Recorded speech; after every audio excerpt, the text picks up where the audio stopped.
ಏನಾಯ್ತು ಮಿಂಚು? ಮೊದ್ಲೇ ಸ್ಕೂಲಿಗೆ ಲೇಟ್ ಆಗಿದೆ, ಇಲ್ಲಕ್ಕೆ ನಿಲ್ಸಕ್ ಹೇಳ್ದೆ. ಅಪ್ಪ ಚೆನ್ನಾಗಿ ಹೇಳ್ದೆ ಅಪ್ಪ. ನಮ್ ಟೀಚರೇ ನಡ್ಕೊಂಡ್ ಬರ್ತಿದ್ದಾರೆ ನೋಡು. ಅಪ್ಪ ಅವ್ರಿಗೂ ತಡ ಆಗ್ತಿದೆ ತಾನೆ, ಅವ್ರನ್ನೂ ಕರ್ಕೊಂಡು ಹೋಗೋಣ. ಮಿಂಚು, ಯಾರಾದ್ರೂ ನೋಡಿದ್ರೆ? ಯಾರಾದ್ರೂ ನೋಡ್ಲಿ, ಏನಾದ್ರೂ ಅನ್ಕೊಳ್ಳಿ, ನಾವು ಮಾತ್ರ ತಲೆ ಕಟ್ಸ್ಕೋಬಾರ್ದು.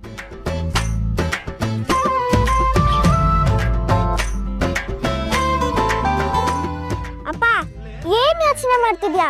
ಕರಿಯೋಣ? ಆಗಲ್ಲ ಮಿಂಚು, ಅವರು ನಮ್ ಗಾಡಿಯಲ್ಲೆಲ್ಲ ಕೂರಲ್ಲ. ಸ್ಕೂಲಿಗೆ ಟೈಮ್ ಆಗತ್ತೆ, ಬಾ ಸುಮ್ಮನೆ ಹೋಗೋಣ. ಸುಮ್ಮನಿರಪ್ಪ ನೀನು, ಆತರ ಮಾಡ್ಬೇಡ. ಟೀಚರು ಖಂಡಿತ ನಮ್ ಜೊತೆ ಬರ್ತಾರೆ. ಅವ್ರಿಗೆ ನಾನಂದ್ರೆ ಎಷ್ಟಿಷ್ಟ ಗೊತ್ತಾ?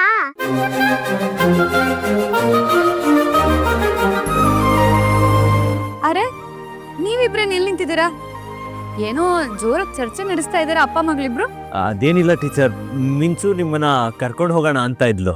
ಬರ್ತಿರಲ್ವಾ ಟೀಚರ್? ಚೆಲ್ಲಿಗೆ? ಶಾಲೆಗೆ. ಜೇನ್ ಅರ್ಜುನ್ ಅವರ? ಯಾರನ್ನ ಕರೆದ್ರಿ? ಅಪ್ಪ ತಮಾಷೆ ಮಾಡ್ಬೇಡ. ಟೀಚರ್ ಅರ್ಜುನ್ ಅಂದ್ರೆ ಯಾರನ್ನು ಕರೀತಿದ್ದೀರಾ ಅಂತ ಹೇಳ್ತೀಯಾ? ನೀನೇ ತಾನೇ ಅರ್ಜುನ್ ಅಂದ್ರೆ. ಅದು ಸುಮ್ಮನೆ ತಮಾಷೆ ಮಾಡಿದೆ. ನೀವ್ ಹೇಳಿ ಟೀಚರ್. ನೋಡಿದ್ರು ನೋಡ್ದೆ ಇರೋ ಹಾಗೆ ಹೋಗ್ತಾ ಇದ್ರಿ. ಹಾಗೇನಿಲ್ವಲ್ಲ ಟೀಚರ್. ನೀವು ಬೇರೆಯವ್ರ ಹತ್ರ ಸುಳ್ಳು ಹೇಳ್ಬೋದು, ಆದ್ರೆ ನನ್ನ ಹತ್ರ ಸುಳ್ಳು ಹೇಳೋದಕ್ಕಾಗಲ್ಲ. ಯಾಕಂದ್ರೆ ನಾನು ನಿಮ್ಮ ಮಡದಿ. ಟೀಚರ್ ಏನಂದ್ರೆ?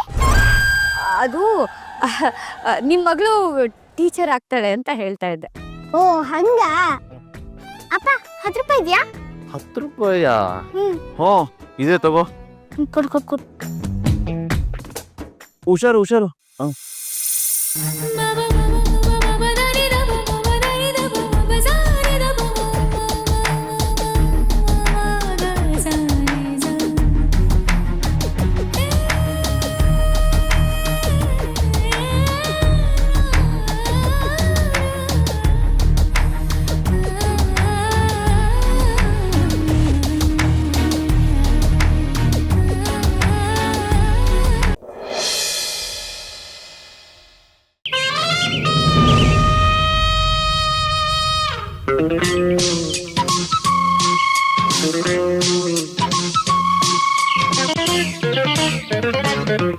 ಕೆಂಪು ತೋಟದಲ್ಲಿ ಒಮ್ಮೆ ಹಾರಬಾರದೇನೆ ಪಾರಿವಾಳವೇ, ನೀ ಹೀಗೇಕೆ ಹೆದರುತ್ತಿರುವೆ ಮರುಳೇ? ಹಾರುವಾಗ ನಾನು ದಾರಿ ತಪ್ಪಿ ಹೋದರೇನು ಗತಿ ಹಂಸವೇ? ನೀ ಹೀಗೇಕೆ ಕಾಡುತ್ತಿರುವೆ ಮರುಳೇ?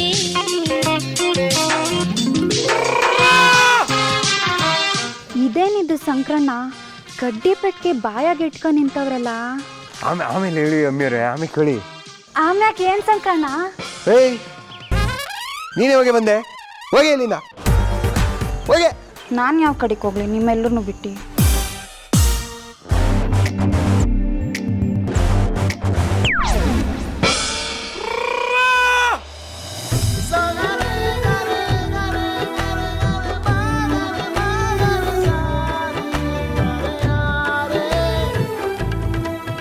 ಜೋಗಿಯವ್ರೆ, ನಿಮ್ಮಿಂದ ದೂರ ಇರೋದಕ್ಕೆ ನನ್ಗೆ ಎಷ್ಟು ಕಷ್ಟ ಆಗ್ತಿದೆ ಅಂತ ಗೊತ್ತಾ?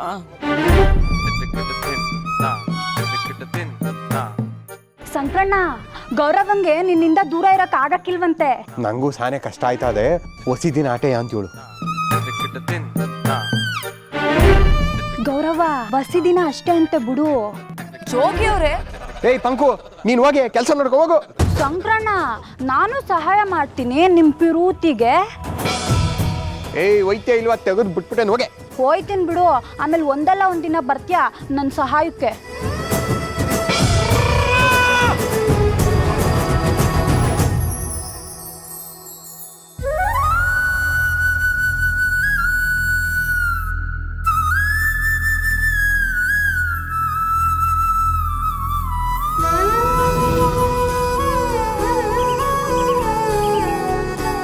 ಆಮೇಲೆ ಈ ಫೋನ್ ಬೋರ್ ಹೊಡಿತು, ಎದುರು ಬದ್ರು ಮಾತಾಡುವ.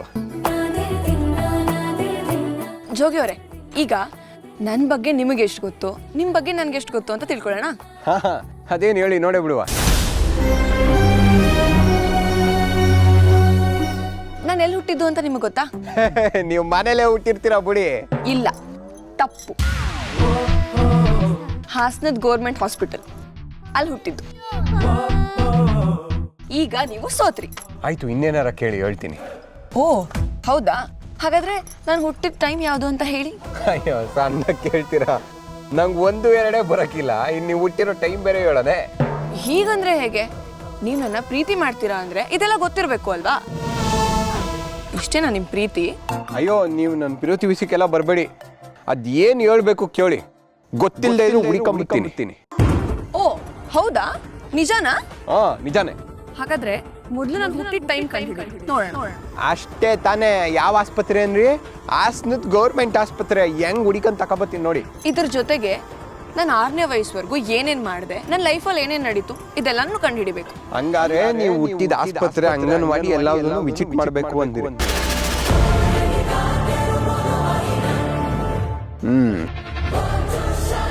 ಜೋಗಿ ಅವರೇ, ನಾನು ನನ್ನ ಪ್ರೀತಿನ ದುರುಪಯೋಗ ಮಾಡ್ಕೋತಿಲ್ಲ. ನಿಮ್ ಜನ್ಮ ರಹಸ್ಯ ತಿಳ್ಕೊಂಡು ನಿಮ್ಮನ್ನ ಕಾಪಾಡೋದಕ್ಕೆ ನನಗಿರೋದು ಇದೊಂದೇ ದಾರಿ.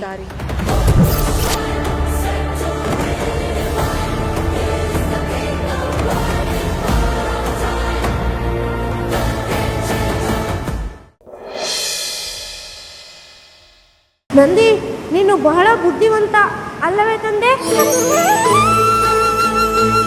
ಎಲ್ಲಿ ಹೊರಟು ಎಂದು ಕೇಳಿದರೆ ನನಗೆ ಉತ್ತರ ಕೊಡಲಿಲ್ಲ.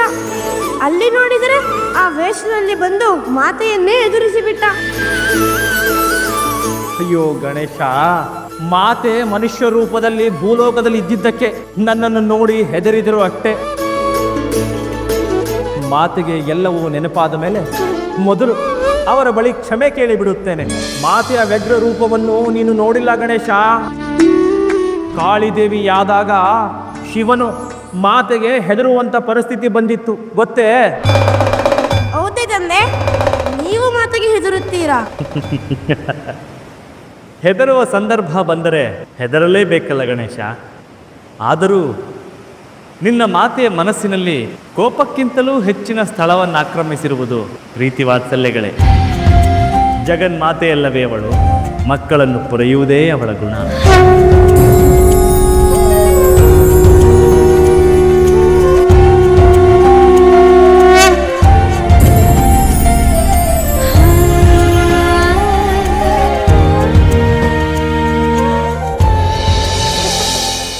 ಆದರೂ ಮಾತೆಯ ಕೋಪ ನೋಡಿ ನನಗಂತೂ ಭಯವಾಗುತ್ತಿರಲಿಲ್ಲ, ನಗು ಬರುತ್ತಿತ್ತು. ನೀನೇ ಈ ಥರ ಮಾಡಿದ್ದು ಬೇಕು ಬೇಕು ಅಂತ ಏನೇನೋ ಮಾಡಿದ್ಯಾ ಅಲ್ವಾ? ಇದೆಲ್ಲ ಅರ್ಥ ಆಗದಿರಷ್ಟು ದೊಡ್ಡ ನಾನಲ್ಲ.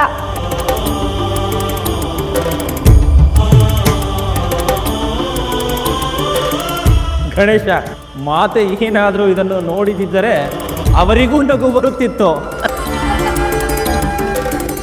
ಸರಿ ಸರಿ, ಮಾತು ಸಾಕು. ನಿಮ್ಮ ನಿಮ್ಮ ಕೆಲಸಗಳ ಬಗ್ಗೆ ಗಮನ ಕೊಡಿ. ಗಣೇಶ, ಮಾತೆಯ ಕೈ ರುಚಿ ಸಿಗದೇ ಇದ್ದರೂ ನಮ್ಮ ಹೊಟ್ಟೆಗೆ ಸೇವೆ ಸಲ್ಲಿಸಲೇಬೇಕಲ್ಲ. ಬಾಬಾ, ಇಬ್ಬರು ಸೇರಿ ಅಡುಗೆ ಮಾಡೋಣ. ಬೇಗ ಬಾ ಬಾ ಬಾ ಬಾ.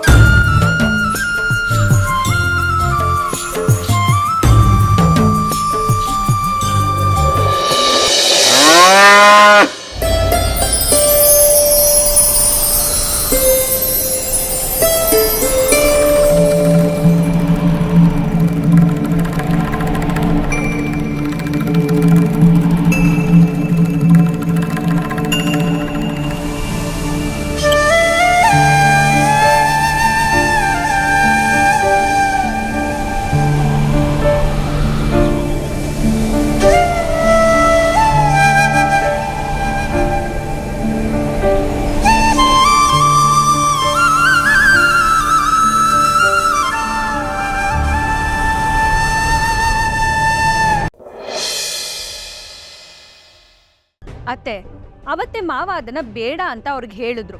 ಬೇಡ ಅಂದ್ಮೇಲೂ ಮತ್ತೆ ಅವ್ರು ಕಳಿಸಿದ್ದಾರೆ ಅಂದ್ರೆ ಏನ್ ಅರ್ಥ? ಅವಳ ಕಡೆ ನೌಟಂಕಿ. ನೀನು ಸುಮ್ಮನಿರ್ದೆ ನಿನ್ನ ಗಂಡನಿಗೆ ಸಪೋರ್ಟ್ ಮಾಡ್ಕೊಂಡು ಮುಂದೆ ಬಂದು ನಿಲ್ತಿದ್ಯಾ ಅಂದ್ರೆ ನೀನೇ ಅವನಿಗೇನೋ ಹೇಳ್ಕೊಟ್ಟಿದ್ಯಾ ಅಂತ ಅರ್ಥ. ಮಾಯಾಂಗಿನಿ. ಅತ್ತೆ, ಎಲ್ಲಾ ವಿಷಯಕ್ಕೂ ನನ್ನೇ ಕಾರಣ ಮಾಡಿ ಮಾತಾಡ್ಬೇಡಿ. ಇದ್ ನಡೆದಾಗ ನನ್ ಮನೇಲೇ ಇರ್ಲಿಲ್ಲ. ಹೆಂಡ್ರಿ ಮಾತು ಕೇಳಿ ತಕದಿಮಿ ಆಡೋದಕ್ಕೆ ನಾವೇನು ಪೆಂಗ್ಯನ? ನಾವೇನ್ ನಿರ್ಧಾರ ತಗೊಂಡ್ರು ಅದೆಲ್ಲ ನಮ್ದೆಯ. ಏನಿವಾಗ ನೀವ್ ಯಾಕೆ ಸೂರ್ಯ ಅವರೇ ಅದನ್ನ ರಿಟರ್ನ್ ಮಾಡಿದ್ದು? ನಮ್ಮಪ್ಪ ಬೇಡ ಅಂದಮೇಲೂ ಅವರು ಅದನ್ನು ನಮ್ಮ ಮನೆಗೆ ಕಳಿಸಿದ್ರೆ ಏನದರ ಅರ್ಥ? ಇದೆಲ್ಲ ಕಾರಣನೇ ಅಲ್ಲ ಕಣೋ. ನಿಜವಾದ ಕಾರಣ ನನಗೆ ಅವಮಾನ ಆಗಬೇಕು, ನನ್ನ ಕೆಟ್ಟ ಹೆಸರು ಬರಬೇಕು ಅನ್ನೋದೇ ತಾನೇ ನಿನ್ನ ಉದ್ದೇಶ. ಹೌದಪ್ಪ, ನೀನು ದೊಡ್ಡ ತೋಪು ನೋಡು. ನಿನ್ನ ಹೆಸರು ಕೆಡ್ಸೋದಕ್ಕೆ ನಾವು ಪ್ಲಾನ್ ಮಾಡ್ತಾ ಇದೀವಿ. ನಾವು ಬಿಸ್ನೆಸ್ ಅಲ್ಲಿ ಚೆನ್ನಾಗಿ ಡೆವಲಪ್ ಆಗ್ಬೇಕು, ಜೀವನದಲ್ಲಿ ದೊಡ್ಡ ಮಟ್ಟಕ್ಕೆ ಬೆಳಿಬೇಕು ಅಂತ ಶ್ರುತಿ ಅವ್ರ ಅಮ್ಮ ನಮ್ಮ ಹತ್ರ ತಗೊಂಡು ಹೋಗಿರೋ ಫಸ್ಟ್ ಐಟಮ್ ಅದು. ಅದನ್ನ ರಿಟರ್ನ್ ಮಾಡೋ ಹಾಗೆ ಮಾಡ್ಬಿಟ್ರಲ್ರಿ ನೀವು.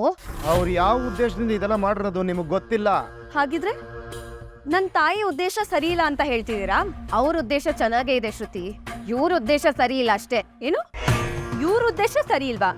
ಏನ್ ಹೇಳ್ತಿದ್ದೀರಾ ರೋಹಿಣಿ ನೀವು? ನಮ್ಮ ಶಾಪ್ಗೆ ಕೆಟ್ಟ ಹೆಸರು ಬರಬೇಕು ಅನ್ನೋದೇ ಇವ್ರ ಉದ್ದೇಶ. ಅವತ್ತು ನೀವು ಮಿಕ್ಸಿ ತಂದಾಗ ನಿಮ್ಮದು ಫಸ್ಟ್ ಬಿಲ್ ಮಾಡ್ಲಿಲ್ಲ ಅನ್ನೋ ಕೋಪ ಇವ್ರಿಗೆ. ಅದಕ್ಕೆ ಹೀಗೆಲ್ಲ ಮಾಡಿರೋದು. ರೋಹಿಣಿ, ಮನೆಯವ್ರ ಮೇಲೇನೆ ಹಗ್ಗೆ ಸಾಕ್ಸೋಂತ ಬುದ್ಧಿ ನನ್ ಗಂಡಂಗಿಲ್ಲ. ಅವನಿಗಿದೆಯಾ ಇಲ್ವಾ ಗೊತ್ತಿಲ್ಲ, ನೀನೇ ಹೇಳ್ಕೊಟ್ಟಿದ್ಯಾ ಬಿಡಮ್ಮ ಮೀನಮ್ಮ.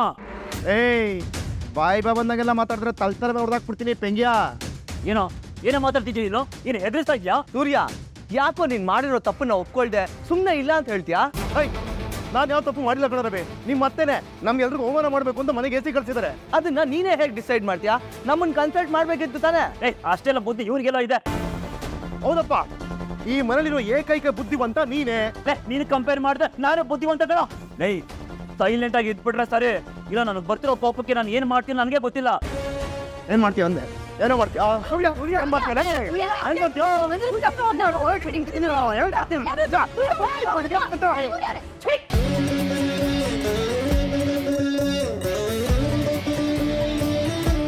ಏನ್ರು ಮಾಡ್ತಾ ಇದ್ದೀರ ನೀವು? ನಾನು ತಪ್ಪಾಗಿ ಹೇಳ್ಕೊಡ್ತೀನಿ. ನನ್ನ ಬರ್ತೀನಿ ಕಣ ಸರಿದ್ದಾವ ಆಯ್ತೀಗ. ರೀ, ಇದೆಲ್ಲ ಆಗ್ತಿರೋದು ಇವನಿಂದಾನೇ ರೀ. ಆ AC ದುಡ್ಡನ್ನ ವಾಪಸ್ ಕೇಳಿದ್ರು ಶ್ರುತಿಯವ್ರ ಅಮ್ಮ. ನನ್ನ ಹತ್ರ ಇದ್ದ ದುಡ್ಡನ್ನ ಆ ಡೀಲರ್ಗೆ ವಾಪಸ್ ಕೊಟ್ಟು ಕಳಿಸಿದ್ದೆ. ಆದ್ರೂ ಶ್ರುತಿಯವ್ರ ಅಮ್ಮಗೆ ದುಡ್ಡು ಕೊಟ್ವಿ. ಹೇಗೆ ಅಂತ ಯಾರಿಗಾದ್ರೂ ಗೊತ್ತಾ?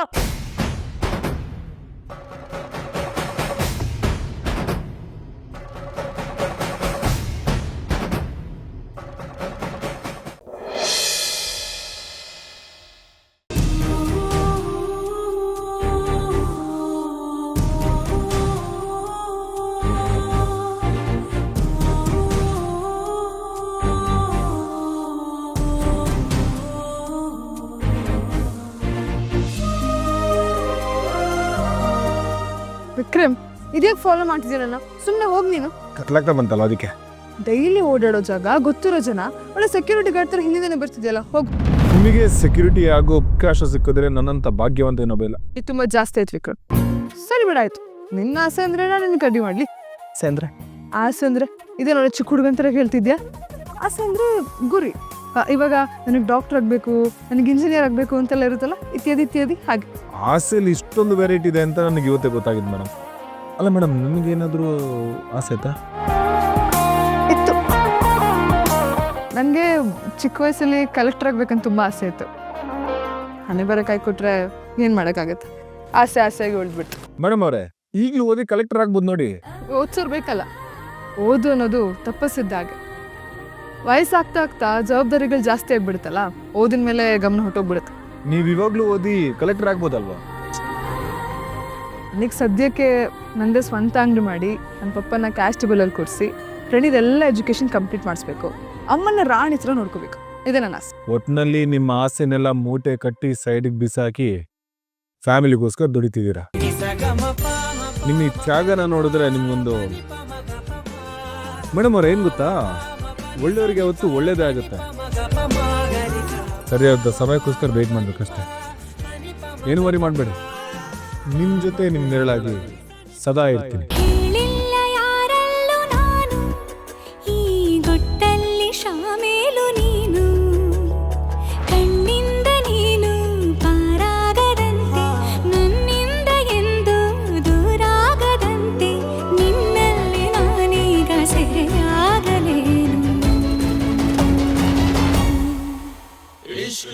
Thank you Vikram. You welcome madam. Madam late ಆಯ್ತು ಹೊಡೋಣವಾ?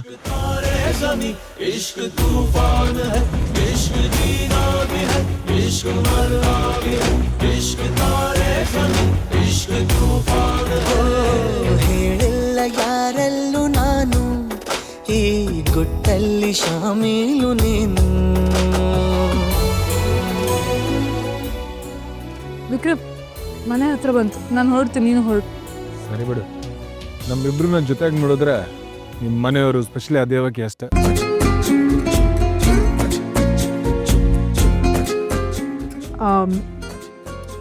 Thank you Vikram. ಯಾಕೆ? ನಾನು ಈ ಹುಟ್ಟಿದಬ್ಬನ ಜೀವನ ಪರ್ಯಂತ ಮರೀದೇ ಇರೋ ಹಾಗೆ ಮಾಡ್ದೆಯಲ್ಲ ಅದಕ್ಕೆ. You are always welcome princess.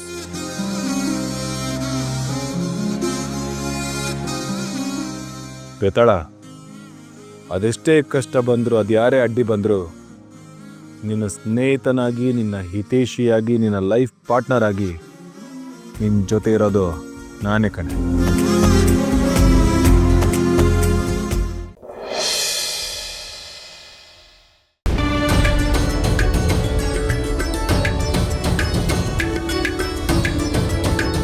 Bhairava, ಇನ್ನೂ ಅದನ್ನೇ ಯೋಚನೆ ಮಾಡ್ತಾ ಇದೀಯಾ? ಬಾ ಇಲ್ಲಿ ನೋಡು, ಇದು ಹೇಗಿದೆ? ಚೆನ್ನಾಗಿದೆ ಅಲ್ವಾ?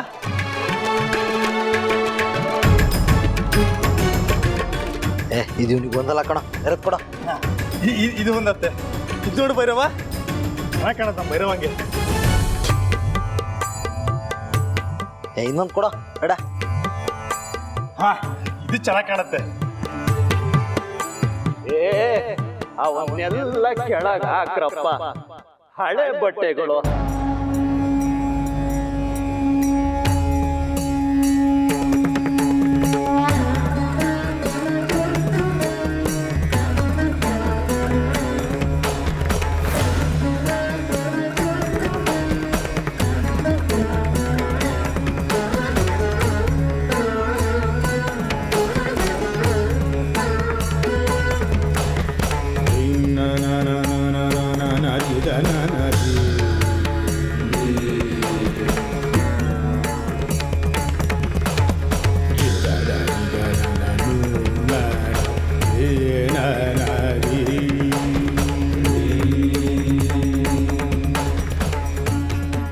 ನನ್ನ ಮೊಮ್ಮಗಂಗೆ ಏನೇನು ಬೇಕೋ ಎಲ್ಲ ನಾವೇ ತಗೊಂಡು ಬಂದಿದ್ದೀವಿ. ಆ ಹಳೆ ವಸ್ತ್ರಗಳೆಲ್ಲ ಬೇಡ ಕಣ್ರಪ್ಪ, ಅವನಿಗೆ ಏನೇನು ಬೇಕೋ ಎಲ್ಲ ಸಿದ್ಧ ಮಾಡಿಕೊಂಡು ತಗೊಂಡು ಬಂದಿದ್ದೀವಿ.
ಒಂದು ಕ್ಷಣ ಇಲ್ಲೇ ಎಲ್ಲೋ ಹತ್ತಿರದಲ್ಲಿ ಇದ್ದೀಯಾ ಎಂದೆನಿಸಿತು. ಬೇಡ ರೆಡ್ಡಿ, ನನ್ನನ್ನು ಇಷ್ಟು ಕಾಡಬೇಡ. ಈಗಾಗಲೇ ನಿನ್ನನ್ನು ಬಿಟ್ಟಿರಲಾರದೆ ಒದ್ದಾಡುತ್ತಿದ್ದೇನೆ. ಮತ್ತೆಷ್ಟು ನನ್ನನ್ನು ಸೆಳೆಯುವೆ? ಇಷ್ಟೆಲ್ಲ ಆದ ಮೇಲೂ ನಿನ್ನನ್ನು ಬಿಟ್ಟರೆ ಬೇರೆ ಯೋಚನೆಯೇ ಬರುವುದಿಲ್ಲ. ಈ ಭಾವಕ್ಕೆ ಪ್ರೀತಿ ಎನ್ನುವ ಹೆಸರಿದೆ ಎಂದೆನಿಸುತ್ತಿದೆ.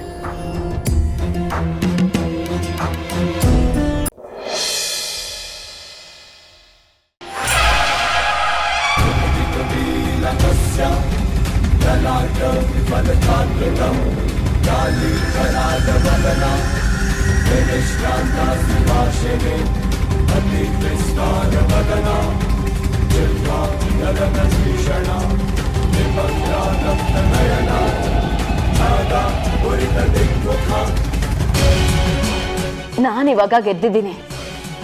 ಈ ಯಶಸ್ಸಿನ ಪ್ರಯಾಣನ ಮುಂದುವರಿಸಿಲ್ಲ ಅಂದ್ರೆ ನಾನು ಕಲ್ತಿರೋ ವಿದ್ಯೆಗೆ ಅಪಮಾನ ಆಗುತ್ತೆ. ಆ ರೀತಿ ಆಗ್ಬಾರ್ದು. ಒಂದು ಬಲಿಯಿಂದ ಏನ್ ಕೊಡಕ್ ಸಾಧ್ಯ? ಸಾಲಾಗಿ ಬಲಿ ಕೊಡ್ತಾ ಹೋಗ್ಬೇಕು ಕಾಳಿಕಾ ಮಾತೆ. ನೀನೇ ನೋಡ್ದೆ ಅಲ್ವಾ ನಾನು ಹೇಗ್ ಮಾಡ್ದೆ ಅಂತ. ಈ ಎಲ್ಲ ಬಲಿನೂ ನಿನಗ್ ನೈವೇದ್ಯ. ನನ್ನ ಶಕ್ತಿನ ಹೆಚ್ಚು ಮಾಡು. ಆ ಸಿದ್ಧಲಿಂಗ ಏನಾಗ್ತಾ ಇದೆ ಅಂತ ಒದ್ದಾಡ್ಕೊಂಡು ಕಂಡು ಹಿಡಿಯೋ ಪ್ರಯತ್ನ ಮಾಡಬೇಕು. ಅವನ್ ಏನೇ ಮಾಡಿದ್ರು ಈ ಕೆಲಸನ ಯಾರು ಮಾಡ್ತಾ ಇದ್ದಾರೆ ಅಂತ ಕಂಡು ಹಿಡಿಯಕ್ಕಾಗಲ್ಲ. ಅಲ್ಲೇ ನಿಜವಾದ ಆಟ ಶುರುವಾಗೋದು. ಆ ತಮಾಷೆನ ನಾನ್ ನೋಡ್ಬೇಕು. ಅವನು ಒಂದ್ ಸಮಸ್ಯೆನ ಪರಿಹಾರ ಮಾಡುವಾಗ ಇನ್ನೊಂದು ಸಮಸ್ಯೆನ ಹುಟ್ಟಾಕ್ಬೇಕು. ನಾನು ಅಪರಾಜಿತ ಗ್ರಂಥನ ಪಡ್ಕೋಬೇಕು.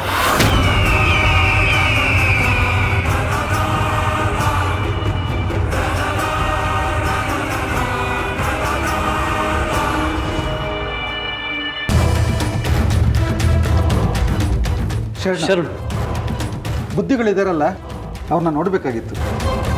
ಇದ್ದಾರೆ. ಮೊದಲು ನಾವು ಅವ್ರನ್ನ ಭೇಟಿ ಆಗಬೇಕು, ಆಮೇಲೆ ನೀವು ಭೇಟಿ ಮಾಡಿ. ಇರಿ ಸ್ವಲ್ಪ ಸಮಾಧಾನ. ನೀವೆಲ್ಲರೂ ಬೇರೆ ಬೇರೆ ಹಳ್ಳಿಗಳಿಂದ ಬಂದಿದ್ದೀರಾ. ಒಬ್ಬರಾದ್ಮೇಲೆ ಒಬ್ಬರು ಸಮಸ್ಯೆನ ಹೇಳ್ಕೊಳ್ಳಿ. ಎಲ್ಲರೂ ಮಾತನ್ನು ಬುದ್ಧಿಗಳು ಕೇಳಿಸ್ಕೋತಾರೆ. ಅದಕ್ಕೋಸ್ಕರ ಗಲಾಟೆ ಬೇಡ.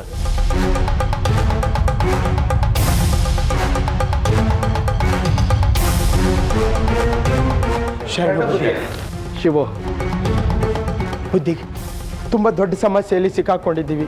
ನೀವು ದಯವಿಟ್ಟು ನಮಗೆ ಪರಿಹಾರ ಕೊಡಬೇಕು ಬುದ್ಧಿ. ಆಗಲಿ, ನಿಮ್ಮ ಸಮಸ್ಯೆ ಏನು ಅಂತ ಹೇಳಿ. ಮೊದಲು ನಮ್ಮ ಸಮಸ್ಯೆಗಳನ್ನ ಕೇಳಿ ಬುದ್ಧಿ.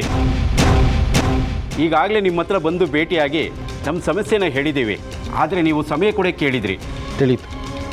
ನೀವು ಆ ನಾಗಸ್ವಾಮಿಯ ಸಮಸ್ಯೆ ಬಗ್ಗೆ ಹೇಳ್ತಾ ಇದ್ದೀರಾ ಅಲ್ವಾ? ಹೌದು ಬುದ್ಧಿ, ಆದರೆ ಅವರು ನಮ್ಮನ್ನು ಇನ್ನೂ ವಿಚಿತ್ರವಾಗಿ ಎದುರಿಸ್ತಾ ಇದ್ದಾರೆ. ದೇವಾಲಯ ಕಟ್ಟಿಲ್ಲ ಅಂದರೆ ನಮಗೆ ಶಾಪ ಕೊಟ್ಟು ತೊಂದರೆ ಕೊಡ್ತಾರಂತೆ.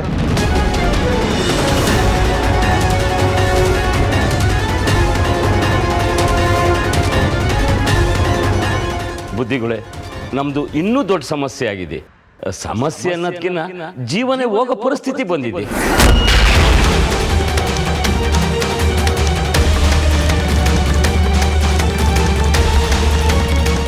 ಸತ್ತೋಗಿರೋ ವ್ಯಕ್ತಿ ಎದ್ದು ಬಂದು ಒಬ್ಬನ್ನ ಸಾಯಿಸಿದ್ದಾನೆ, ಮತ್ತೆ ಅವನು ಸತ್ತೋಗಿದ್ದಾನೆ.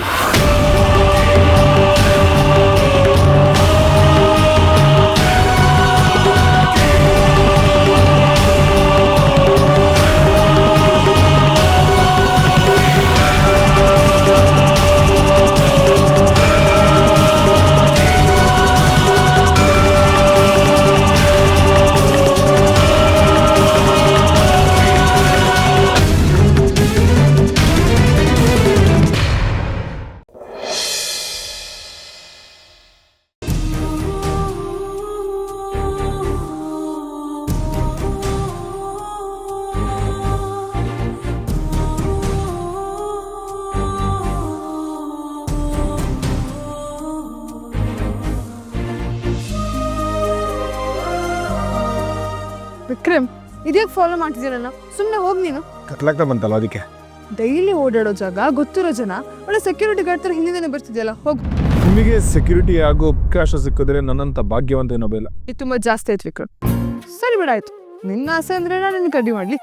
ಸೇಂದ್ರೆ, ಆಸೆ ಅಂದ್ರೆ ಇದೇ ನೋಡಿ ಚಿಕ್ಕ ಹುಡುಗನ ಥರ ಹೇಳ್ತಿದ್ಯಾ? ಆಸೆ ಅಂದ್ರೆ ಗುರಿ. ಇವಾಗ ನನಗೆ ಡಾಕ್ಟರ್ ಆಗಬೇಕು, ನನಗೆ ಇಂಜಿನಿಯರ್ ಆಗಬೇಕು ಅಂತೆಲ್ಲ ಇರುತ್ತಲ್ಲ, ಇತ್ಯಾದಿ ಇತ್ಯಾದಿ. ಹಾಗೆ ಆಸೆಲಿ ಇಷ್ಟೊಂದು ವೆರೈಟಿ ಇದೆ ಅಂತ ನನಗೆ ಇವತ್ತೇ ಗೊತ್ತಾಗಿದೆ ಮೇಡಮ್. ಅಲ್ಲ ಮೇಡಮ್, ನಿಮಗೇನಾದರೂ ಆಸೆ ಆಯ್ತಾ? ಇತ್ತು. ನನಗೆ ಚಿಕ್ಕ ವಯಸ್ಸಲ್ಲಿ ಕಲೆಕ್ಟರ್ ಆಗ್ಬೇಕಂತ ತುಂಬ ಆಸೆ ಇತ್ತು. ಹಣೆ ಬರ ಕೈ ಕೊಟ್ರೆ ಏನು ಮಾಡೋಕ್ಕಾಗತ್ತೆ? ಆಸೆ ಆಸೆಯಾಗಿ ಉಳಿದ್ಬಿಡ್ತು. ಮೇಡಮ್ ಅವರೇ, ಈಗಲೂ ಓದಿ ಕಲೆಕ್ಟರ್ ಆಗ್ಬೋದು ನೋಡಿ. ಓದಿಸಿರ್ಬೇಕಲ್ಲ. ಓದು ಅನ್ನೋದು ತಪ್ಪಿಸಿದ್ದಾಗ. ವಯಸ್ಸಾಗ್ತಾ ಆಗ್ತಾ ಜವಾಬ್ದಾರಿಗಳು ಜಾಸ್ತಿ ಆಗಿಬಿಡುತ್ತಲ್ಲ, ಓದಿನ ಮೇಲೆ ಗಮನ ಹೊಟ್ಟೋಗ್ಬಿಡುತ್ತೆ. ನೀವು ಇವಾಗಲೂ ಓದಿ ಕಲೆಕ್ಟರ್ ಆಗ್ಬೋದಲ್ವಾ? ನನಗೆ ಸದ್ಯಕ್ಕೆ ನನ್ನದೇ ಸ್ವಂತ ಅಂಗಡಿ ಮಾಡಿ ನನ್ನ ಪಪ್ಪನ ಕಾನ್ಸ್ಟೇಬಲಲ್ಲಿ ಕೊಡಿಸಿ ಫ್ರೆಂಡಿದೆಲ್ಲ ಎಜುಕೇಷನ್ ಕಂಪ್ಲೀಟ್ ಮಾಡಿಸ್ಬೇಕು. ಅಮ್ಮನ ರಾಣಿ ಥರ ನೋಡ್ಕೋಬೇಕು. ಇದೆ ನನ್ನ ಆಸೆ. ಒಟ್ಟಿನಲ್ಲಿ ನಿಮ್ಮ ಆಸೆನೆಲ್ಲ ಮೂಟೆ ಕಟ್ಟಿ ಸೈಡಿಗೆ ಬಿಸಾಕಿ ಫ್ಯಾಮಿಲಿಗೋಸ್ಕರ ದುಡಿತಿದ್ದೀರಾ. ನಿಮ್ಮ ಈ ತ್ಯಾಗನ ನೋಡಿದ್ರೆ ನಿಮ್ಗೊಂದು ಮೇಡಮ್ ಅವ್ರು ಏನು ಗೊತ್ತಾ, ಒಳ್ಳೆಯವ್ರಿಗೆ ಯಾವತ್ತು ಒಳ್ಳೇದೇ ಆಗುತ್ತೆ. ಸರಿಯಾದ ಸಮಯಕ್ಕೋಸ್ಕರ ವೇಟ್ ಮಾಡಬೇಕಷ್ಟೆ. ಏನು ವರಿ ಮಾಡಬೇಡಿ, ನಿಮ್ಮ ಜೊತೆ ನಿಮ್ಮ ನೆರಳಾಗಿ ಸದಾ ಇರ್ತೀನಿ.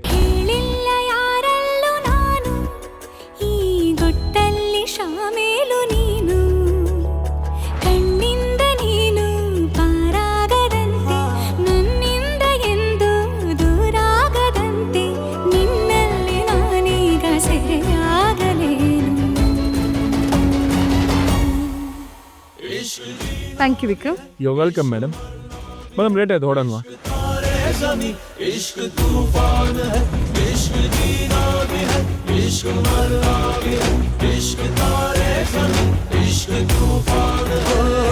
ಹೇಳಿಲ್ಲ ಯಾರಲ್ಲೂ ನಾನು, ಈ ಗುಟ್ಟಲ್ಲಿ ಶಾಮೀಲು ನೀನು. ವಿಕ್ರಮ್ ಮನೆ ಹತ್ರ ಬಂತು, ನಾನು ಹೊರಡ್ತೀನಿ, ನೀನು ಹೊರಡು. ಸರಿ ಬಿಡು, ನಮ್ಮಿಬ್ರು ನನ್ನ ಜೊತೆಗೆ ನೋಡಿದ್ರೆ ನಿಮ್ಮ ಮನೆಯವರು ಸ್ಪೆಷಲಿ ಆ ದೇವಕ್ಕೆ ಅಷ್ಟೇ.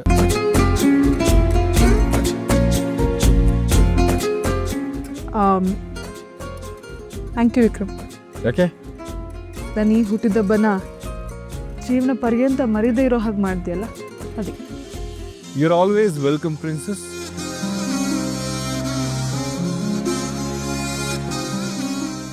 ಬೇತಾಳ, ಅದೆಷ್ಟೇ ಕಷ್ಟ ಬಂದರೂ ಅದು ಯಾರೇ ಅಡ್ಡಿ ಬಂದರೂ ನಿನ್ನ ಸ್ನೇಹಿತನಾಗಿ, ನಿನ್ನ ಹಿತೈಷಿಯಾಗಿ, ನಿನ್ನ ಲೈಫ್ ಪಾರ್ಟ್ನರ್ ಆಗಿ ನಿನ್ನ ಜೊತೆ ಇರೋದು ನಾನೇ ಕಣೆ.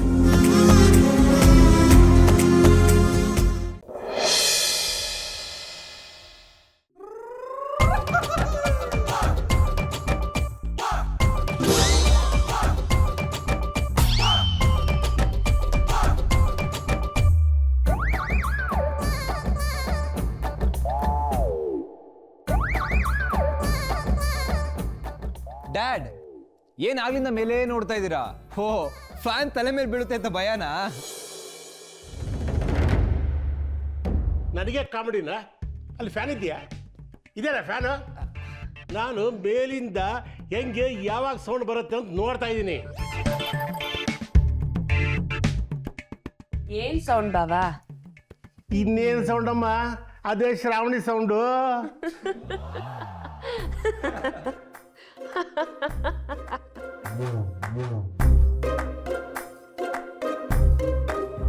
ಏನು ರೇಗಿಸ್ತಾ ಇದ್ದೀರಾ ದೊಡ್ಡಪ್ಪ?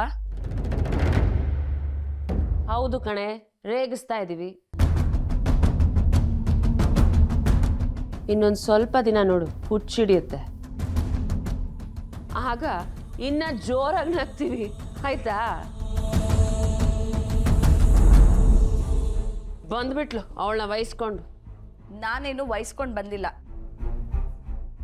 ಮತ್ತೆ ಶ್ರಾವಣಿ ಅವ್ರು ಮಾಡ್ತಿರೋದೆಲ್ಲ ಸರಿ ಅಂತನ ಅರ್ಥ?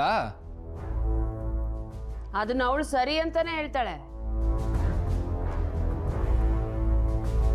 ಇವಳದ್ ಹೆಂಗ್ ನನ್ನ ಹೊಟ್ಟೆಲ್ ಹುಟ್ಟಿದ್ಲೋ ನನಗೆ ಅರ್ಥನೇ ಆಗ್ತಿಲ್ಲ. ಮಮತಾ, ನಿನಗೆ ಅರ್ಥ ಆಗದೆ ಇನ್ಯಾರಿಗಮ್ಮ ಅರ್ಥ ಆಗಬೇಕು? ಬಾವೋ,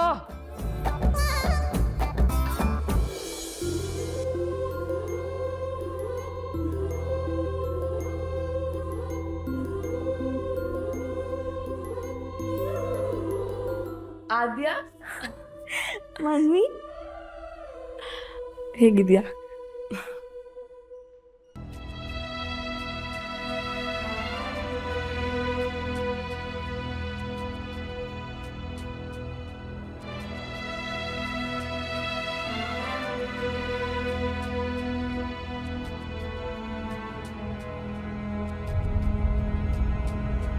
ನಮಸ್ತೆ ಬೇಗ್ರೆ, ಎಲ್ಲರೂ ಚೆನ್ನಾಗಿದ್ದೀರಾ? ಓ, ಚೆನ್ನಾಗಿದ್ದೀವಿ. ನೀವು ಬಂದಮೇಲೆ ಏನಂತ ಗೊತ್ತಿಲ್ಲ ಅಷ್ಟೇ. ಹಾಂ ಮತ್ತೆ ಬೀಗ್ರೆ ಆರಾಮ? ಎಲ್ಲರೂ ದೇವ್ರ ದಯದಿಂದ ಆರಾಮಾಗೇ ಇದ್ದೀವಿ. ಏನಿದು ದಿಢೀರಂತ ಇದಕ್ಕಿದ್ದಂಗೆ ಬಂದ್ಬಿಟ್ಟಿದ್ದೀರಾ? ಬಾವಾ, ಕೈಯಲ್ಲಿರೋ ಇನ್ವಿಟೇಷನ್ ನೋಡಿದ್ರೆ ಗೊತ್ತಾಗ್ತಿಲ್ವಾ? ಮಗಳು ಮದುವೆ ಅಂತ ಬಂದಿದ್ದಾರೆ.